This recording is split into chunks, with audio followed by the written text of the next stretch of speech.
नमस्कार, आप सभी का स्वागत है राष्ट्रीय जगत विजन न्यूज पर। मैं हूं आपके साथ रागनी वर्मन। संसद के मानसून सत्र में जारी गतिरोध के बीच आज सियासी टकराव और तेज हो गया। गृह मंत्री अमित शाह ने विपक्ष को सीधी चुनौती देते हुए कहा कि सरकार हर मुद्दे पर चर्चा के लिए तैयार है। शाह ने कहा, आज दोपहर 3 बजे से कल 3 बजे तक चर्चा कर लीजिए, मैं सदन में बैठूंगा, आपको सुनूंगा और कल जवाब दूंगा। सुनिए अमित शाह ने क्या कुछ कहा। सबसे पहले तो लापता, भाग गए, भगोड़े हैं, इस प्रकार की भाषा भारत की सार्वजनिक जीवन में और संसदीय जीवन में अभी अभी सुनाई पड़ती है। जब से संसद सत्र शुरू हुआ तब से लगातार मैं संसद में आता हूँ, मेरी चैम्बर में बैठा हूँ। चूँकि संसद भवन के अंदर विपक्ष संसद को चलने ही नहीं दे रहा है, दोनों गृहों में, तो कोई जाकर क्या करेगा।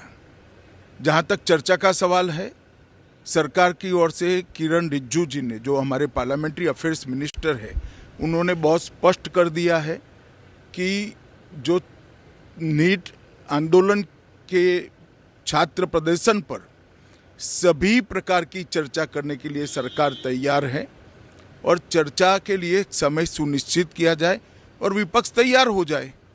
पहले तो ये यही मांग कर रहे थे, हमने हाँ बोल दिया। मेरी ओर से भी मैंने कह दिया है कि मैं किसी भी सवाल का जवाब देने के लिए संसद में तैयार हूं, मगर वो चर्चा ही नहीं होने देना चाहते। अब जनता तय करे कौन भाग रहा है। आज भी मैं कहता हूं, आज 3 बजे तक स्पीकर साहब को वो पत्र दे दे। 3 बजे से लेकर कल 3 बजे तक सभी प्रकार की चर्चा के लिए हम तैयार हैं। मैं सदन में ही बैठूंगा, सबको सुनूंगा और सब चीजों का जवाब दूंगा। सरकार के पास छुपाने के लिए कुछ नहीं है। वो भी चर्चा करूंगा कि आपने क्यों चर्चा नहीं चाहिए। भारतीय जनता पार्टी की मोदी जी के नेतृत्व में सरकार, एनडीए की मोदी जी के नेतृत्व में सरकार हर चीज पर चर्चा के लिए तैयार है। संसद वो चलने दे बस। आज मैं चैनलों के माध्यम से इन विपक्ष को कहना चाहता हूं कि आप एक पत्र 2 बजे तक लिखकर दे दीजिए स्पीकर साहब को।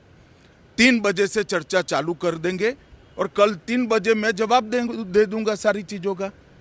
संसद में चर्चा करने के नियम बने हैं, तरीके बने हैं। अब मुझे कोई कहता है कि आप एक स्टेटमेंट दे दो, इतने गंभीर मसले पर इस तरह से चर्चा नहीं हो सकती है। शायद आपके पद्धति में होगा, मगर संसदीय पद्धति ये नहीं है। संसद में एट लेंथ चर्चा होती है। आज 3 बजे से देर रात तक, जब तक वो बैठे, और कल दोपहर 3 बजे तक हम तो क्वेश्चन आवर भी सस्पेंड करने के लिए तैयार है, अगर स्पीकर साहब अनुमति देते हैं तो। कल 3 बजे तक मैं चर्चा के लिए तैयार हूँ। मैं खुद बैठूंगा, हर चीज़ लिखूंगा और हर चीज़ का जवाब दूंगा, जिससे देश की जनता के सामने सारी चीज़ें स्पष्ट हो जाए, दूध का दूध और पानी का पानी हो जाए। अब विपक्ष ने तय करना है कि उनको चर्चा करनी है या हंगामा करना है। वहीं विपक्ष इस प्रस्ताव को स्वीकार करने की बजाय गृह मंत्री से सीधे सवाल का जवाब मांग रहा है। लोकसभा में नेता प्रतिपक्ष राहुल गांधी ने कहा, हमें अमित शाह का भाषण नहीं सुनना, पहले यह बताएं कि जंतर मंतर पर प्रदर्शन कर रहे छात्रों पर गोली चलाने का आदेश किसने दिया। राहुल गांधी ने सवाल उठाया कि छात्रों को गोली किसने मारी और कीलों वाली लाठियों से पीटने का आदेश किसने दिया। उन्होंने यहाँ तक कहा कि अगर आदेश अमित शाह ने दिया था तो उन्हें इस्तीफा दे देना चाहिए। सुनिए राहुल गांधी ने क्या कुछ कहा।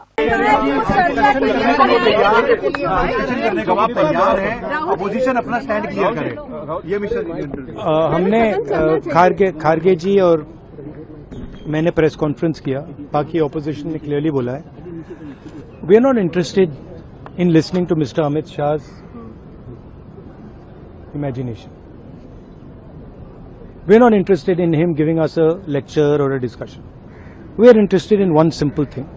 And when I say we, I mean the younger generation of this country. Who shot those students?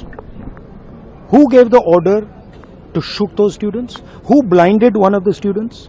Who shot one of the students in the ear? Who gave the order to beat the students with lathis, with nails?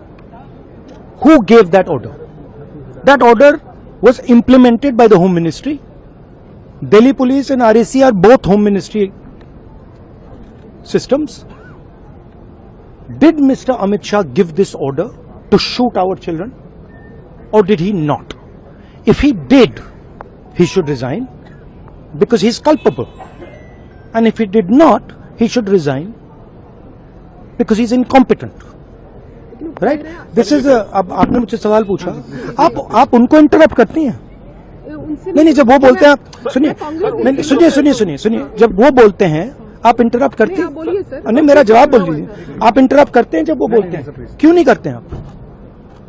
हमें interrupt करते हैं, हमें 24 घंटा interrupt करते हैं, मगर उनको कभी इंटरप्ट नहीं करते आप?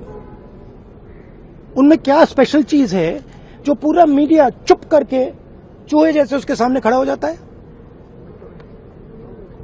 आपको स्टूडेंट्स नहीं डर रहे हैं, पूरे देश में स्टूडेंट्स नहीं डर रहे हैं, आपको भी नहीं डरना चाहिए। सर उनका जो एक सेकेंड, तो the question is not whether Mr. Amit Shah comes and opines. We don't care what he has to say. Okay? First of all, the most important thing to understand is 20 दिन के लिए गायब हो गए। यहां बैठे थे, गाड़ी आती थी जाती थी, 30 गाड़ियां उनके, student should know this, 30 cars around Amit Shah. उनके घर के सामने जाइए, वहां पे मतलब 1000 पुलिस वाले खड़े हुए हैं कि कोई बच्चा ना आ जाए। तो गुब्बारे में से गैस निकल गई, अब लास्ट मिनट वो उसमें फिर से गैस भरने की कोशिश कर रहे हैं, बट गुब्बारा फट गया है। Amit Shah has no courage, the home minister of India has no courage, he can not come to the house. Thank you. दरअसल छात्र आंदोलन के दौरान पुलिस कार्रवाई को लेकर विपक्ष लगातार गृह मंत्री के बयान की मांग कर रहा है। विपक्ष का आरोप है कि करीब 20 दिनों से गृह मंत्री सदन में इस मुद्दे पर चर्चा से बच रहे हैं। हालांकि अमित शाह ने आज इन आरोपों को खारिज करते हुए कहा कि वह सत्र शुरू होने के बाद से रोज संसद आ रहे हैं और अपने चैम्बर में मौजूद रहते हैं। शाह ने पलटवार करते हुए कहा, जब विपक्ष सदन को चलने ही नहीं दे रहा तो सदन में जाने का क्या मतलब है। उन्होंने कहा कि सरकार के पास छिपाने के लिए कुछ नहीं है और अब जनता तय करे कि वास्तव में कौन भाग रहा है। संसद में आज भी हंगामा जारी रहा। सत्ता पक्ष और विपक्ष ने संसद परिसर में अलग अलग प्रदर्शन किए। राज्यसभा की कार्रवाई करीब 20 मिनट चलने के बाद दोपहर 2 बजे तक स्थगित कर दी गई। लोकसभा में भी विपक्ष के विरोध के कारण कामकाज प्रभावित हुआ। इस पूरे सत्र में अब तक 12 नए बिल पेश किए गए हैं और 7 बिल दोनों सदनों में पारित हो चुके हैं। विपक्ष का आरोप है कि इनमें से ज्यादातर बिल बिना पर्याप्त चर्चा के पारित किए गए हैं। अब सबसे बड़ा सवाल यही है कि क्या आज दोपहर 3 बजे से अमित शाह के चर्चा के प्रस्ताव के बाद संसद का गतिरोध टूटेगा या फिर सरकार और विपक्ष के बीच टकराव आगे भी जारी रहेगा। इस खबर में बस इतना ही। देश प्रदेश की खबरों से अपडेटेड रहने के लिए हमारे चैनल को सब्सक्राइब करें और नई खबरों की नोटिफिकेशन के लिए बेल आइकॉन जरूर दबाएं। नमस्कार।